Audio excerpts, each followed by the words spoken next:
लिए आने की ज़रूरत पड़ी। पिछले मुसलसल कई दिन से ये कोविड पेशेंट्स को हम बहुत करीब से फॉलो कर रहे हैं। आज से कुछ दिन पहले यानी 15 जून के दिन गवर्नमेंट ने एक जियो निकाला था, GORT नंबर 248।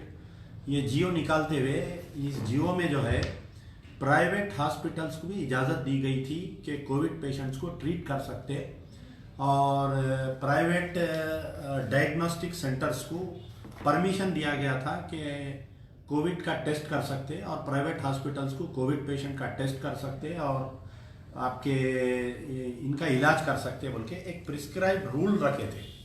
जैसा कि charges for routine ward isolation, अगर कोई पेशेंट को आइसोलेशन में रख रहे हैं वार्ड में तो उनके लिए 4000 रुपीज़।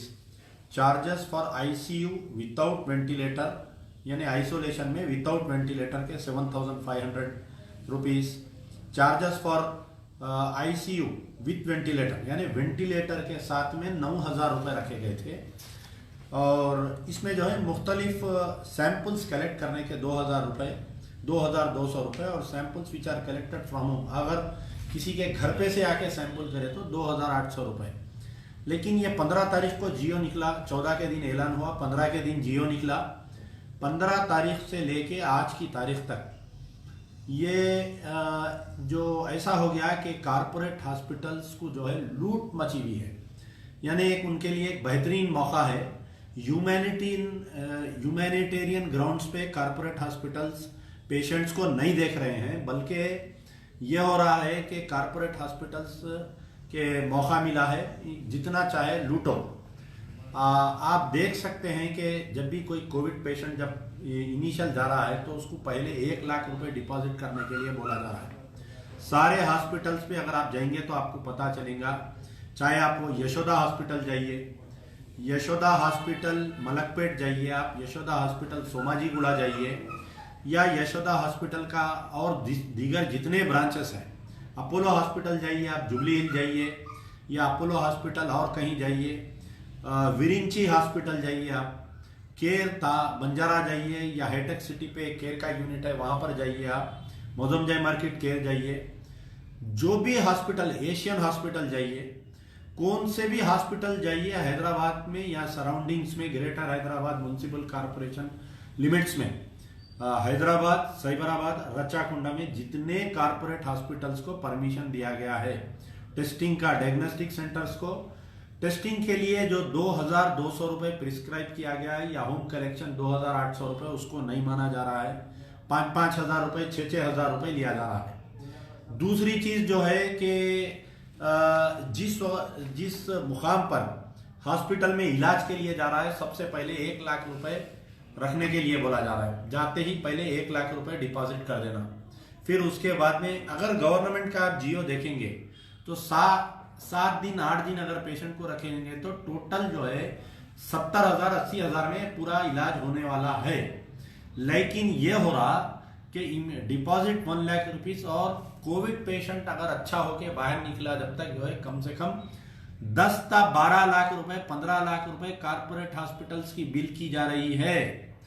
अब गवर्नमेंट ये जियो क्या आवाम को बेवकूफ बनाने के लिए निकाले हैं, बताइए आप। तो गवर्नमेंट सरकार क्या कर रही है, हमारा विजिलेंस एंड एनफोर्समेंट डिपार्टमेंट क्या कर रहा है, ये चोरी को कौन पकड़ेंगे, ये जुल्म को कौन खत्म करेंगे।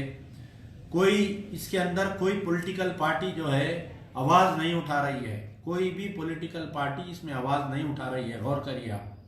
मेरी गुजारिश है कि हमारे चीफ मिनिस्टर KCR साहब से सवाल है कि क्या आया आप ये जो जियो निकाले आवाम को खुश करने के लिए निकाले या वाकई ही आप जो है आवाम की सहूलत के लिए निकालिए।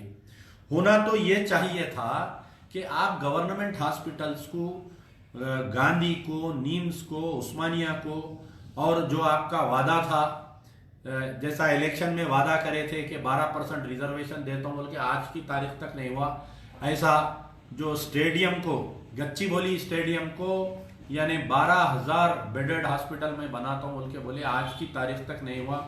कुछ दिन पहले रेवंत रेड्डी साहब वहां पर गए, जाके उसकी खली खोल दी है पूरी, वहां पर कोई इंतजाम नहीं है, खाली बातें किए जा रहे हैं। तो होना तो ये चाहिए था कि आप कारपोरेट हॉस्पिटल्स को परमिशन देते हुए डायग्नोस्टिक सेंटर्स को परमिशन देते हुए उसका जो बिल है वो आरोग्यश्री में चार्ज करना था, सीएम रिलीफ फंड में आप चार्ज करना था। जिस तरीके से तेलंगाना, दिल्ली सरकार, दिल्ली एक कॉस्मोपॉलिटन सिटी, एक शहर, स्टेट है, वहां पर सबसे महंगाई, हिंदुस्तान में सबसे ज्यादा अगर महंगाई कहीं हो सकती तो आपको दिल्ली में मिलती। उसके बावजूद अरविंद केजरीवाल ने पावर, इलेक्ट्रिसिटी फ्री, पूरा मेडिकल फ्री करा है। तो जब दिल्ली में हो सकता तो यहां पर क्यों नहीं हो सकता? तेलंगाना में यहां पर इलेक्ट्रिसिटी फ्री क्यों नहीं हो सकती? ये कोई एमएलए, एमपी या इनके ताइदी जितने भी थे, असदुद्दीन ओवैसी, अकबरुद्दीन ओवैसी, जितने उलमा, मशाइखीन, ये लोग इनसे क्यों सवाल नहीं कर रहे हैं? मुझे आज ये समझ में नहीं आ रहा है। क्या ये जो माले गनीमत जो अवाम को लूटा जा रहा है कारपोरेट हॉस्पिटल से, क्या टीआरएस के बड़े बड़े लीडरों को कुछ परसेंटेज दिया जा रहा है? क्या बताइए, क्या एमआईएम के कुछ लीडरों को परसेंटेज दिया जा रहा है? ये जो लोग खामोश है कि कारपोरेट हॉस्पिटल्स की लूट पर कोई जबान नहीं खोल रहा। अब तो ऐसा ब्लैकमेल कर रहे हैं कि पहले तो फोन आते या पेशेंट आते बोल रहे बेड नहीं है, आप 1 लाख रुपीस डिपॉजिट करो, हम 1 घंटे से आपको कॉल करके बुलाते पेशेंट को। एक कोविड पेशेंट पॉजिटिव होने के बाद में, उसकी रिपोर्ट आने के बाद में उसको जो है गाड़ी में डालने के 8-8 घंटे, 10-10 घंटे फिरना पड़ रहा है। यशोदा हॉस्पिटल जाओ, मलकपेट नहीं है, बेड नहीं है। फिर केर मौजमजाई मार्केट जाओ, बेड नहीं है। बंजारा हिल्स जाओ, बेड नहीं है। फिर आपके विरिंची जाओ, बेड नहीं है। कहीं पर भी जाओ, फिर बीच में एक दल्लाल को पकड़ के, हॉस्पिटलों के बाहर कुछ दल्लाले फिर रहे हैं, दल्लाल, मैं बोल के दिला देता हूं, आप एक 10,000 रुपए बढ़ के दीजिए।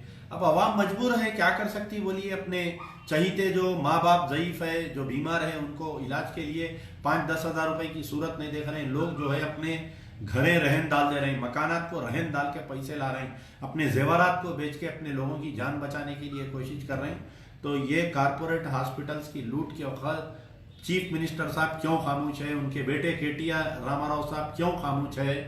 उनके हेल्थ मिनिस्टर इटला राजेंद्र साहब क्यों खामोश है?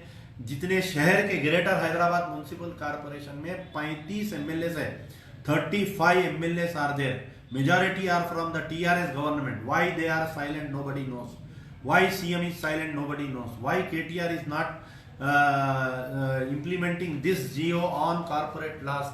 ये किसी को नहीं मालूम है। अरे यशोदा हॉस्पिटल का तो हालत ये है कि बिल्डिंग पे बिल्डिंग बनते जा रही। यशोदा हॉस्पिटल की कहाँ से आ रहा पैसा? ये मरीजों की मार के जो है मरीजों को ये करके यहाँ पर से इसको वसूल किया जा रहा है। तो मेरी गुजारिश है कि ये जो आपने जियो निकाला था, GO RT number 248 is not being implemented. Kindly implement this GO immediately on par with medical. जो भी आप रेट लगाए हैं इसके अंदर ये जियो को सख्ती से अमल करना चाहिए।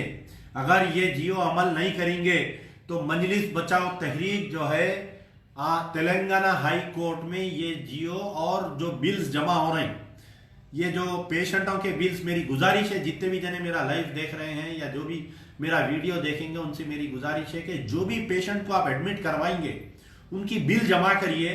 वो बिल जमा करके वो बिल की एक जेरॉक्स कॉपी लाकर मुझे दीजिए या व्हाट्सअप करिए। मैं जो है ये बिल जमा करके ये जियो के खिलाफ में हम हाई कोर्ट में ग्रिड डालेंगे पूरे कारपोरेट हॉस्पिटल्स को। जैसा हमने जो भी हुकूमत की नाइंसाफी होती है उसके खिलाफ में लड़ते हैं, कोर्ट को जाते हैं, वैसा इस पर भी कारपोरेट हॉस्पिटल्स की ये लूट मार के ऊपर, ये जुल्म के ऊपर, हुकूमत की खामोशी के ऊपर, चीफ मिनिस्टर की खामोशी के ऊपर, केटी रामाराव की खामोशी के ऊपर, असदुद्दीन ओवैसी, अकबरुद्दीन ओवैसी की खामोशी पर हाई कोर्ट को ये जियो लेकर वो बिलों को हम जमा करेंगे।